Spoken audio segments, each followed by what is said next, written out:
Hello students, in this audio video, this is lecture 5. In this audio video, I am going to explain you the topic importance of macroeconomics, and along with that I will also discuss limitations of macroeconomics.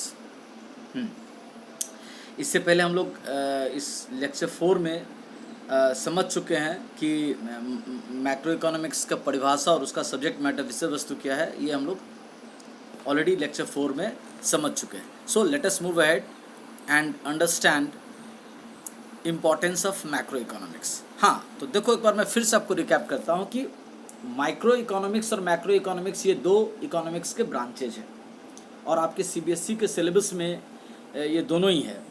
Micro economics class 11 में है, macro economics class 12 में है. तो micro economics minor things को individual level पे, चाहे वो individual person हो, इंडिविजुअल फर्म हो, इंडिविजुअल ऑर्गेनाइजेशन हो, इंडिविजुअल इंडस्ट्री हो, इंडिविजुअल मार्केट हो, कोई इंडिविजुअल रीजन हो, स्टेट हो, उसके बारे में डील करता है, उसके इशू को डील करता है. But macro economics economy as a whole, पूरे देश का जो कॉमन प्रॉब्लम है, जो सबका प्रॉब्लम है, उन सारे इश्यूज़ को डील करता है. जैसे inflation, deflation, unemployment, poverty, national income, aggregate demand, aggregate supply, balance of payment, balance of trade, money, banking, ये सब माने जो पूरे देश के इश्यूज़ है वो मैक्रो इकोनॉमिक्स में डील होता है. तो मैक्रो इकोनॉमिक्स हमारे लिए क्यों कितना महत्वपूर्ण है, चलिए उसको देखते हैं. Importance of macro economics. देखो यहाँ क्या लिखा हुआ है. Macroeconomics has emerged as the most challenging branch of economics. In the words of Samuelson, no area of economics is today more vital and controversial than macroeconomics. Samuelson महोदया के अनुसार economics अभी सबसे महत्वपूर्ण ब्रांच हो गया है इकोनॉमिक्स का. ये बहुत ही वाइटल है, गुरुत्वपूर्ण है और एक तरह से विवादास्पद भी है क्योंकि वो बहुत रेलिवेंट है, रेलिवेंस है उसका. The importance of macro economics on theoretical and practical reason is clear from the following points. अब निम्नलिखित पॉइंट से समझते हैं कि मैक्रो इकोनॉमिक्स हमारे लिए इतना गुरुत्वपूर्ण क्यों है. पहला, इट मतलब macro economics gives an overall view of the growing complexities of an economic system. पूरे अर्थतंत्र का, जैसे भारत मान लीजिए एक देश है तो उसका एक अपना इकोनॉमिक सिस्टम है, तो उस पूरे इकोनॉमिक सिस्टम का क्या क्या कॉम्प्लेक्सिटीज़ है, क्या क्या जटिलताएं हैं जो दिन पर दिन ग्रोइंग बढ़ रहे हैं, नए नए इश्यूज हमारे सामने आ रहे हैं, उन सब का एक ओवरऑल व्यू, परसेप्शन, विचारधारा, चाहे वो पॉजिटिव हो, नॉर्मेटिव हो, हमारे सामने रखता है. It provides powerful tools to explain the working of the complex economic system. और फिर जब उसका व्यू, परसेप्शन हमारे सामने रखा जाता है, फिर उसी में से पावरफुल टूल्स, एक महत्वपूर्ण शक्तिशाली औजार निकल के आता है जिससे हम एक्सप्लेन द वर्किंग, उस कॉम्प्लेक्स इकोनॉमिक सिस्टम को कैसे कार्यकारी बनाया जाए, संभव किया जाए, स्मूथ बनाया जाए, ये भी बताता है. दूसरा पॉइंट है, it provides the basic and logical framework for formulating appropriate macro economic policies. मतलब अब इकोनॉमी है, कॉम्प्लेक्स है, बहुत सारे इश्यूज़ हैं जो नया नया क्रीप अप कर रहा है, जो इकोनॉमी में जटिल चीज़ें आती जा रही है, तो उन जटिल चीज़ों का बेसिक और लॉजिकल, तर्कपूर्ण क्या ढांचा निर्माण किया जाए पूरे व्यवस्था में, जिससे कि उन समस्याओं का समाधान होता चले, उन पर एक नीति बन सके और स्टेप बाय स्टेप उन समस्याओं का निदान पाया जा सके. जैसे कि इन्फ्लेशन मतलब महंगाई, पॉवर्टी, गरीबी, अनएम्प्लॉयमेंट, बेरोजगारी. अगर ये सब समस्याएं हैं तो समस्याओं का कारण क्या है, समस्याओं को दूर कैसे कर सकते हैं, कितना सुधार हुआ है और क्या करना बाकी है, सब सारा चीज़ के सारे टूल्स, सारे थॉट्स, सारे व्यूज़ आपको मैक्रो इकोनॉमिक्स सुझाता है.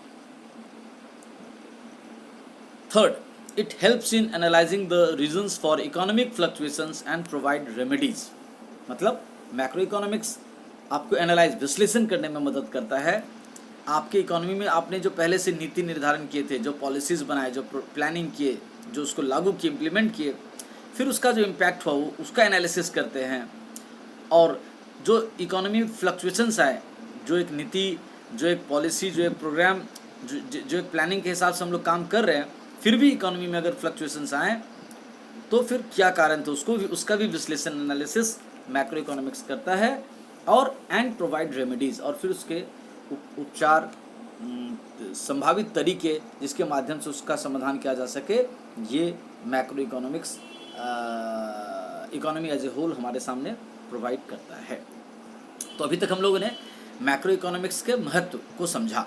अब देखते हैं कि लिमिटेशंस। दुनिया में कोई भी चीज़ नहीं है जिसकी अच्छाइयाँ हैं तो बुराइयाँ नहीं हैं। पॉजिटिव और नेगेटिव दो एस्पेक्ट हर चीज़ के होते हैं। लिमिटेशंस मैंने उसका सीमा, जहाँ मैक्रो इकोनॉमिक्स सही पिक्चर नहीं देता है या उसके बस से बाहर की बात हो जाती है, तो क्या है देखते हैं।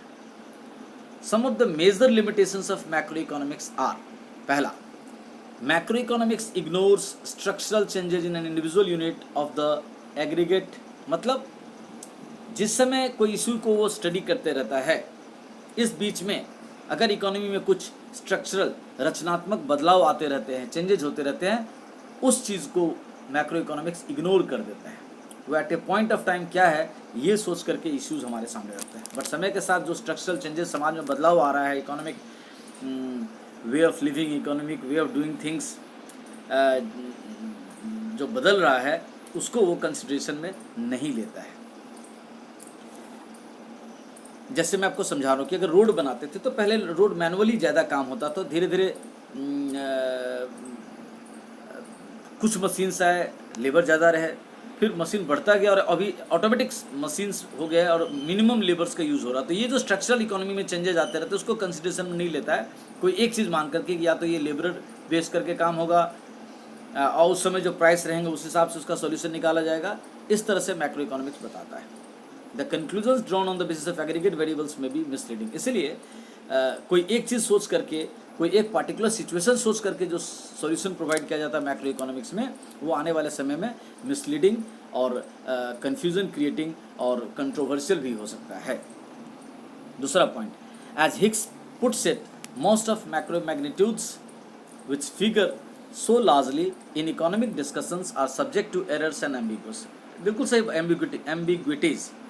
मतलब हिक्स महोदय कहते हैं कि मैक्रो मैग्नीट्यूड यानी मैक्रो जो वेरिएबल होते हैं पूरे इकोनॉमिक्स में, और जो सोच करके कोई भी plan, policies, economy as a whole, जैसे अनएम्प्लॉयमेंट को ही लेकर के अगर कोई प्रोग्राम, कोई पॉलिसी बनाया जाता है तो कोई एक विशेष परिस्थिति सोच करके कि अभी हमारे पास इतनी आबादी है, हम ये फैक्ट्री खड़ा करेंगे, उस हिसाब से सोच के किया जाता है। लेकिन समय के साथ उसमें क्या बदलाव आ जाएंगे, क्या चेंजेज आ जाएंगे, उसको तो कंसिडरेशन में रखा नहीं जाता है। समाज में क्या टेक्नोलॉजिकल चेंजेज आते जा रहे हैं, माने डायनेमिक सोसाइटी है, लेकिन फिक्स कंडीशंस मान के, एज्यूम करके इकोनॉमिक्स सॉल्यूशंस प्रोवाइड किए जाते हैं मैक्रो इकोनॉमिक्स में। इसीलिए भविष्य में उस एज्यूम किए हुए सिचुएशंस के हिसाब से जब भविष्य में प्रॉब्लम का सॉल्यूशन ढूंढने निकलते हैं तो देखते हैं कि इसमें बहुत सारी खामियां हैं, बहुत सारी बातें मान ली गई है, अस्पष्ट है, क्लियर नहीं है। तो ये हम लोगों ने लिमिटेशंस ऑफ मैक्रो इकोनॉमिक्स, सीमाएँ इसकी पढ़ा, फिर इम्पोर्टेंस ऑफ मैक्रो इकोनॉमिक्स पढ़ा। यहाँ से जो पढ़ा वो तो मैं समझाया आपको, आप अपने बुक से भी रीडिंग करो, समझो, दिक्कत हो, क्वेरीज हो, पूछे। माई सेल नंबर इज़ 9333124957। अपने बुक से पढ़ने के बाद अगर कुछ थोड़ा बहुत समझ में आए फिर इसको सुनिए, एक बार रीडिंग कीजिए। हो सकता है आपके बुक में यहाँ 3 पॉइंट है, आपके यहाँ 5 पॉइंट हो, 10 पॉइंट हो, यहाँ लिमिटेशंस में 2 ही पॉइंट है, आपके बुक में 4 पॉइंट हो, मे बी। तो कोई एक चीज़, जैसे हम लोग भी देखिए पढ़ा रहे, कोई एक चीज़ मान के पढ़ाते हैं, कोई चीज़ सामने रख के पढ़ाते हैं। बहुत सारे विषय हैं, बट आपके क्लास, आपके सिलेबस के हिसाब से चीज़ें आपको दिया जा रहा है। So things may be more than that, things may be less than that, but whatever I am giving you, listen them carefully, read them carefully, read from your book also, and then listen it once again. If you have any queries, please ask us. We are always there to help you. Thank you.